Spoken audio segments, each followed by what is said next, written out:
So if you look at the inflation data, which just got released yesterday, the number was 4.75. Actually, it was lower than what the consensus was expecting. And if you look at the forecast going forward, we are actually of the view that inflation is on a decelerating path. We expect inflation to be below 4% by the September quarter, partly on account of comfortable core inflation, also on account of what we are seeing is a very statistical base effect, which will be at work.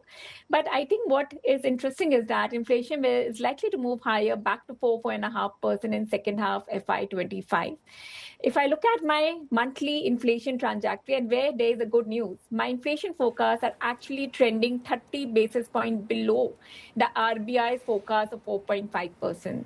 But we are still waiting for the upcoming budget announcement because post-election verdict, I think there's a lot of focus on to look at the government spending mix towards consumption versus capex before we look at how the inflation forecast and is there any need to review it at this stage. Tanvee, the currency's been remarkably stable over the last couple of years, which has been impressive because it's historically, as you know, had a sort of a trend depreciation path. Are you worried about that in the medium term, though, that we potentially get a break of dollar rupee, well above 85?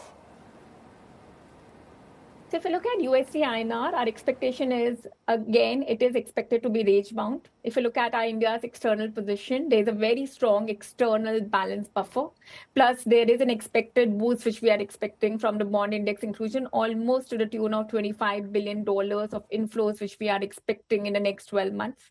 And if I look at the medium-term goal, the government is focusing on boosting manufacturing growth as well as services exports. So I would say USD INR, largely our view is that it should be trending between 83, 84 range over the coming months.